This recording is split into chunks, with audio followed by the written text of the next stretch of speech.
Nous y revoilà. Après 2 ans d'attente, c'est reparti pour une période de hype autour du prochain épisode de Star Wars. Une hype qui, bien que toujours présente, a l'air de s'être un peu calmée suite à la sortie du premier spin-off de la saga qui semble avoir rassuré tout le monde sur la nouvelle voie lancée par Disney. Dans le cas improbable où vous ne verriez pas de quoi je suis en train de parler actuellement, je rappelle que Disney annonçait avec fierté le rachat de la licence Star Wars auprès de George Lucas, permettant ainsi la mise en chantier d'une nouvelle trilogie avec le casting original. Et si à l'heure qu'il est, les opinions se sont globalement stabilisées après Rogue One, qui a montré qu'il y avait encore de quoi enrichir cet univers cinématographique, tout en nous offrant l'une des meilleures scènes de Dark Vador de l'histoire, en revanche Star Wars 7, malgré son succès commercial plus qu'enviable, n'a pas vraiment fait l'unanimité auprès des fans. Mais ce qu'il faut retenir, c'est que le film a été critiqué bien avant sa sortie. Dès l'annonce du rachat de la licence, beaucoup de gens se sont mis à se plaindre sur les réseaux sociaux que leur enfance allait être gâchée incessamment sous peu. Alors comment ne pas se dire que ces soi-disant critiques négatives ne sont pas que le résultat d'un parti pris de spectateurs étant venus au cinéma avec la conviction d'aller voir une mauvaise suite. Et comment ? Au contraire, savoir si le film mérite vraiment le succès critique qu'il détient majoritairement ou s'il ne fait que profiter d'un nom lui garantissant le succès instantané. C'est pourquoi je me suis finalement décidé à regarder ce film sans attente particulière, car au risque de vous choquer, je me dois de vous avouer que j'ai longtemps fait partie de ceux qui n'avaient jamais vu Star Wars de leur vie. De mémoire, j'avais juste vu l'épisode 3 au cinéma, ainsi que probablement quelques autres épisodes par-ci par-là. Mais ça a un niveau d'impact sur ma mémoire, digne d'un vieux dessin animé que t'as vu à 3 ans, et que quand tu le revois, tu te rends compte que, en fait, tu te souvenais d'absolument rien. Alors je vais m'efforcer à mettre en avant autant de grands points positifs que négatifs. Peut-être ne trouverez-vous pas de totale équité dans mon discours en prenant en compte les points négatifs auxquels je dirais ne pas adhérer, car il est plus facile de démontrer une critique que l'on juge infondée qu'une qualité, mais promis, je vais tâcher de mettre de côté ma nature optimiste vis-à-vis de ce que je regarde pour tendre au mieux vers le je m'en foutisme caractérisant mon appréciation de la saga. L'une des critiques qui revient le plus souvent quand on parle de ce film est qu'il ne s'agirait que d'un simple remake déguisé du premier épisode, soit Star Wars 4. J'ai donc refait un petit tour d'horizon rapide de tous les épisodes et consulté des amis connaissant mieux la franchise que moi. Et de ce que j'en ai vu, laissez-moi vous dire que ce n'est pas entièrement faux. Mais ce n'est pas entièrement vrai non plus. Le film fait effectivement plusieurs références directes à l'épisode 4. Difficile de passer à côté. Mais le truc, c'est que dès que le film a commencé avec le coup du gros plan sur le vaisseau ennemi pourchassant un rebelle avec des plans compromettants cachés dans un droïde muet lâché dans une planète désertique, votre esprit critique d'adulte exigeant et nostalgique s'est mis à se faire tout le film dans sa tête en mode « Ah, je suis sûr qu'ils vont juste refaire ce film. Je me doutais bien que Disney cherchait juste une pompe à fric facile. » Alors que si vous faites bien attention au reste des événements, vous constaterez que le film ne s'est pas contenté de refaire un nouvel espoir, mais vous a refait carrément toute la trilogie originale. Certes, on commence avec un jeune orphelin du désert qui, en trouvant un R2D2, est amené à lutter contre les méchants, quitter sa planète avec le faucon Millennium et se retrouver dans un bar rempli d'aliens tandis que les méchants testent une grosse station de combat tout en détruisant des planètes de gentils innocents comme dans Star Wars 4. Mais après ça, on a une petite créature à l'air anecdotique qui se révèle être une incarnation de la sagesse, enseignant aux héros des pouvoirs de la force, comme dans Star Wars 5. On découvre que le méchant tout en noir au sabre laser rouge était en réalité un bon gars qui a été perverti par un être encore plus maléfique. On a les méchants qui veulent capturer le héros pour le faire rejoindre le côté obscur en dialogue avec l'empereur utilisant un hologramme géant, comme Jean-Luc Mélenchon.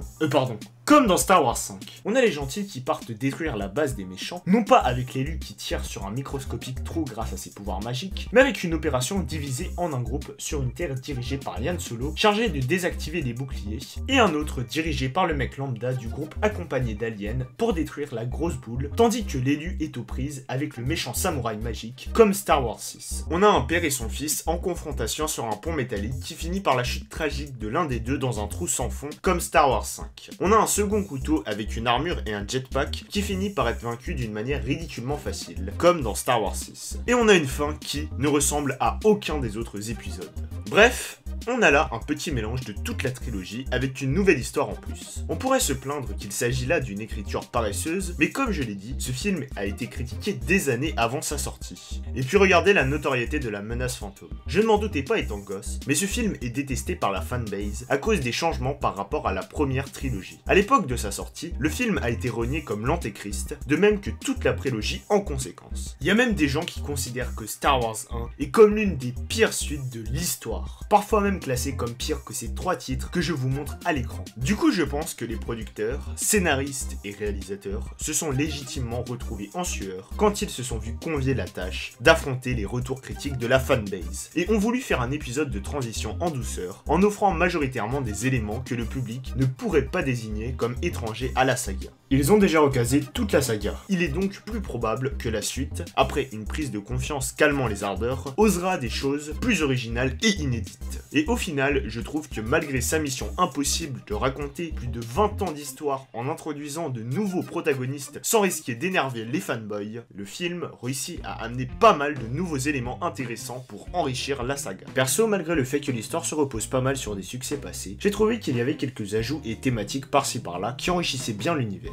Peut-être pas au niveau des nouvelles planètes ou des vaisseaux qui constituaient une bonne majorité de recyclage au sens littéral du terme, mais rien que par exemple au niveau du nouvel équivalent à l'Empire, le Premier Ordre, je trouve qu'il y a du bon renouveau. J'apprécie le fait d'assumer totalement le côté nazi. Beaucoup se sont moqués, mais je ne vois vraiment pas en quoi c'est un défaut. Certes, avec l'acharnement culturel post-Seconde Guerre mondiale, on a vu apparaître des tonnes d'œuvres dénonçant et mettant en scène du défonçage violent des membres du Troisième Reich, mais ce n'est pas une raison pour ne plus jamais prendre ces gens au sérieux. Je trouve même que c'est une bonne chose de les mettre en scène dans une histoire destinée aux enfants. Car là où dans la première trilogie les méchants étaient juste des brutes voulant conquérir l'univers, dans le Réveil de la Force, ils ont de vrais comportements d'extrémistes. Ils enlèvent des bébés pour les embrigader, ils sont soumis à une déshumanisation constante qui encourage l'amélioration de leur performance et s'abreuvent des paroles de leurs supérieurs dénonçant toute forme de démocratie de par leur laxisme. Montrer à des gosses ce à quoi peuvent ressembler des vrais méchants, c'est une bonne chose pour les préparer à y être vraiment confrontés. Après, je suis sûr que quelqu'un de plus cinéphile que moi peut vous citer plus de qualités de ce genre, mais bon, je trouve que c'est déjà un bon exemple. Cependant, quoi qu'il en soit, je suis quand même obligé de reprocher au film son manque de prise de risque. Comme je l'ai dit, je comprends pourquoi ils ont choisi de faire ça. Mais en même temps, dans une saga cinématographique, littéraire ou autre, on est en droit d'exiger un peu plus que de simplement nous resservir la même formule. Ça fait partie du cahier des charges d'apporter du neuf sans perdre ses fidèles. Et beaucoup de suites, sujets à controverse, jouissent d'une certaine sympathie, justement car des gens ont osé poser leurs couilles sur la table pour essayer d'apporter du renouveau. Mais sinon, l'une des principales qualités du film est selon moi les nouveaux personnages. Beaucoup se seraient contentés de rebalancer le même casting original au centre de tout, avec 2-3 nouveaux persos dont tout le monde se ficherait éperdument afin de faire plaisir aux fans nostalgiques sans trop se mouiller. Mais ici, ils ont préféré profiter du temps passé pour instaurer de nouveaux protagonistes au centre de tout, faisant de l'ancien casting une figure de puissance supérieure passant le flambeau à la nouvelle génération. Bon, ce n'est pas non plus une idée jamais vue avant, mais perso je trouve cette démarche plus respectueuse que d'autres. Et avec ce nouveau casting, on est tout de même relativement loin d'une armée de clones rajeunis du précédent qu'on aurait pu craindre avec le postulat de l'histoire qui se répète. Mis à part cet étrange fétichisme autour de leur nom qui pour la plupart est composé de 3 lettres, chose que je n'ai pas vu relevée par qui que ce soit d'autre, mais passons, ils apportent quelque chose d'intéressant. Que ce soit l'idée d'un déserteur montrant que les membres d'un organisme extrémiste ne sont pas systématiquement mauvais, une femme en personnage principal qui nous gonfle pas avec du féminisme forcé ou une romance pas subtile, et même l'antagoniste principal. Je ne vais pas vous mentir pour me faire passer pour plus analyste que vous, mais la première fois que j'ai vu le film, je ne l'ai vraiment pas pris au sérieux. Rien que son nom, Kylo Ren. C'est quoi ce surnom de seigneur du mal ? Mais surtout, il y a sa tête. La première fois qu'il a retiré son masque, dont il n'a d'ailleurs même pas besoin, je me suis bien marré. Et ne pas dire qu'il a la tronche d'un ringard qui revient à une réunion d'anciens élèves du lycée pour se venger violemment sur tout le monde, serait faire preuve de mauvaise foi. Mais après mon premier visionnage, j'ai essayé de me demander le message que l'on voulait faire passer avec ce personnage. Je me suis alors rendu compte que ce méchant à l'apparence pathétique, aux antipodes du charisme d'un Dark Vador, Dark Maul ou juste d'un général Grievous, est fait exprès. Je me rends compte maintenant que Kylo Ren symbolise les véritables méchant adolescent, à savoir une personne un peu triste et paumée, qui s'oriente vers ce qui lui semble symboliser la puissance et le respect, alors qu'ils ne sont probablement pas faits pour ça. Même s'il aurait mieux fallu éviter d'en dire trop sur ses origines dès le début du film, dans la mesure où dès que le vieux figurant qui meurt au début dit « Je sais très bien qui est votre famille », une bonne partie des gens ont dû se mettre à se lancer des pronostics sur son arbre généalogique au lieu de suivre ce qu'il se passe. Mais à côté de ces nouveaux éléments que j'ai cités, forcément de par l'impossible mission du film à présenter plus de 20 ans d'événements événements, tout en introduisant de nouveaux protagonistes en racontant une histoire avec un véritable début, plus fin sans dépasser le format de durée standard d'environ 2 heures, évidemment il y a des ajouts assez impersonnels pouvant donner l'impression d'un rythme trop rapide. Rien que les nouveaux environnements que j'évoquais ou le fait que, comme l'ont souligné certaines critiques, on n'explique pas vraiment comment fonctionne la Nouvelle République évoquée, donnant ainsi l'impression que le récit est un peu rushé. Ceux qui en pâtissent le plus étant les méchants secondaires de l'épisode, tels que ce général au nom inspiré de sonorités allemandes qui apparaît au début comme une espèce de rival de Kylo Ren, qui n'hésite pas à limite l'engueuler malgré ses super pouvoirs qu'on revoit ensuite vers le fameux moment Godwin avant de ne plus servir à rien pour le reste du film. Mais bon, j'ai vu qu'on vendait des jouets de ce personnage, alors peut-être sera-t-il plus important plus tard. De même que la Boba Fett 2.0 qui a beau avoir l'originalité d'être une femme, au final c'est juste un de ces hommes de main cool qui finit par disparaître du récit comme une abrutie, qui n'a d'ailleurs pas été longue à convaincre d'aider les héros pour sauver son cul. Les bandes annonces ont beau laisser suggérer qu'elle aurait apparemment réussi à sortir de la benne à ordures à temps pour fuir la base avant l'autodestruction, entre ça et le fait que les héros auraient facilement pu la tuer, je vais éviter de mettre trop d'attentes sur elle pour l'avenir. Avec un peu de chance, le Gollum en hologramme promet un bel avenir de méchant, mais jusqu'à présent, il ne sert à rien. Au final, le seul moment qui sort vraiment du lot, selon moi, c'est le dernier tiers du film. Après une mise en place assez laborieuse, le film prend enfin un peu de temps pour nous offrir de véritables moments fort mémorables. Comme je le dis, c'est un peu une réédition du final du Retour du Jedi. Mais en même temps, ça y ajoute un peu sa marque. Que ce soit la thématique du jeune adulte perdu qui s'enfonce définitivement dans la mauvaise route avec l'espoir d'une amélioration mourant en même temps qu'un soleil, la scène du combat au sabre laser final, j'en profite pour signaler que je n'ai en aucun cas été choqué par le fait que Rey parvienne à vaincre le méchant. C'est justifié par le fait qu'on a vu qu'elle sait se défendre et que aussi, je sais pas moi. Ah oui, c'est vrai que Kylo Ren s'est fait tirer dessus en plein dans le bide par un homme ours en colère. Moi non plus, je ne serais pas au top de ma forme dans un tel cas. Et quand bien même le coup de la carte qui se complète à la fin semble sortir de nulle part, je trouve que la scène finale est bien foutue.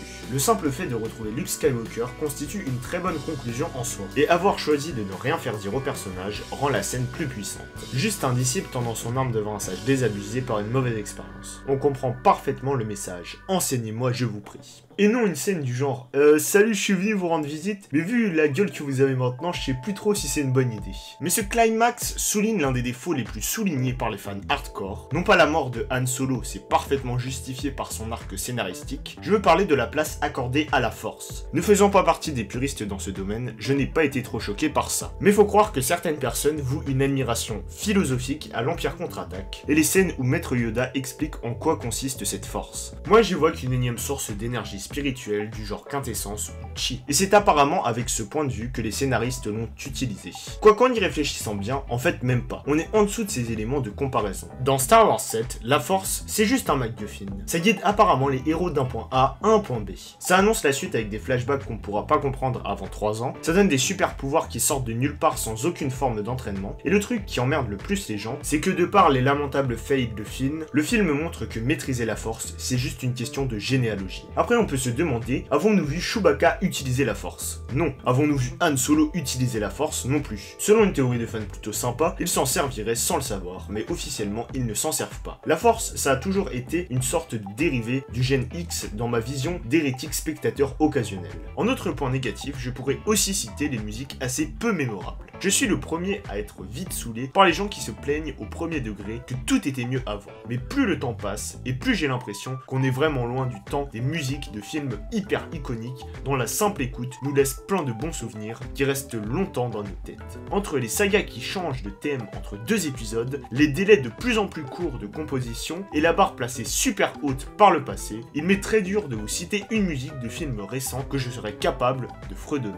Même les films de super-héros qui s'étaient pourtant spécialisés dans de telles iconisations ont de plus en plus de mal à tirer leurs épingles du jeu. Alors quand j'ai appris que ce nouveau Star Wars comportait le John Williams à la composition, je m'attendais à un retour de thème puissant et iconique comme il nous en avait donné l'habitude avec les autres films où il a participé. Mais quand on regarde le résultat, faut avouer que je suis un peu déçu car il m'a bien fallu regarder le film 2 fois avant d'être capable de me rappeler d'au moins une musique. Ce qui est tout de même un peu dommage quand on compare avec la prélogie qui avait offert de nouvelles compositions plus qu'épiques dont on se souvient encore, telles que Duel of the Fates ou la musique du combat Obi-Wan contre Anakin. Donc il y a le thème de la résistance, il me semble que j'avais bien aimé celle-là, et le thème de Rey qui est assez mémorable une fois qu'on y fait attention, au moins une fois. Mais sinon s'il y en a bien un qui n'est vraiment pas terrible à mon goût, c'est le thème du Premier Ordre. De quoi rendre cette armée encore plus oubliable. Enfin, dans tous les cas, si vous espérez un digne successeur à la marche impériale, vous risquez d'être déçu, car au lieu de repartir sur une mélodie de type propagande, ils ont préféré partir sur un thème à la manière de Godzilla, à savoir une petite mélodie de moins de 5 secondes. Du coup, on se retrouve avec un espèce de mix entre Godzilla et les Dents de la Mer. Après, c'est vrai que ça s'intègre facilement aux pistes sonores pour appuyer l'arrivée de ce mec, comme lors du combat final.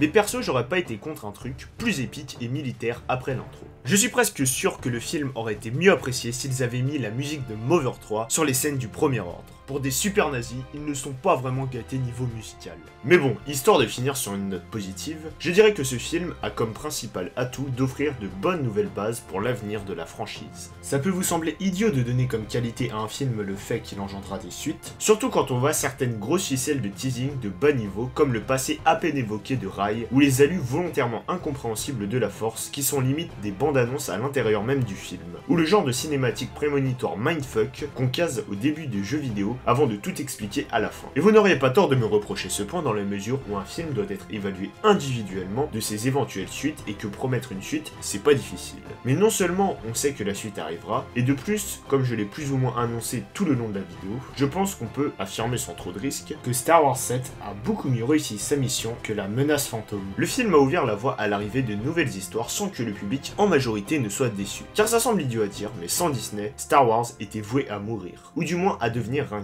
C'est bien connu, tous les gosses, un jour ou l'autre, finissent par prendre de haut les trucs qui étaient populaires du temps de leurs parents. Et que vous le vouliez ou non, Star Wars a mal vieilli. Quand j'ai essayé de mater le tout premier film, j'ai immédiatement constaté à quel point ses effets spéciaux sont datés et indépendamment de la qualité du récit, ça m'a vraiment gêné à bien apprécier le film. Et pourtant je pense et espère être relativement ouvert d'esprit. Alors imaginez un gosse ou un adolescent à qui on demanderait de regarder ça, alors que de l'autre côté on a des films comme Avengers qui offrent un bien meilleur visuel. Du coup, grâce à cette nouvelle trilogie initiée, ils auront un prétexte de découvrir cette saga et à lui permettre de continuer. La preuve est que ça marche étant donné que la plupart des gens de ma génération ont découvert Star Wars grâce à la prélogie. Moi-même qui m'en fichais complètement de cet univers, ai saisi l'occasion de le découvrir avec ce film offrant un nouveau dénouement aux personnages avec lesquels les générations précédentes ont grandi. Et ce point résumera bien ma conclusion concernant ce film. Est-il nul? Non. Est-ce un film incontournable? Pas vraiment. Aurait-il pu être meilleur avec 2-3 modifications? Bien sûr que oui. Mais au final, pour une nouvelle génération d'aventures suivant les traces d'une licence mythique, c'est plus que correct. On ressent pas mal une sorte de cahier des charges pour suivre les standards actuels des grosses productions qui est la cause de la plupart des défauts. Mais ce film a le mérite de ne pas m'avoir fait regretter de l'avoir vu, et j'espère que ce point de vue orienté pour être le plus objectif possible vous aura paru pertinent. Sinon, comme à mon habitude, je vous présente un tableau récapitulatif traçant les points positifs et négatifs abordés au cours de la vidéo. Comme vous pouvez le voir, j'ai essayé de placer autant de points positifs que négatifs. Et voilà, si cette vidéo vous a plu, je vous invite à la partager. Et si vous avez une suggestion à faire pour le prochain épisode, n'hésitez pas à m'en faire part.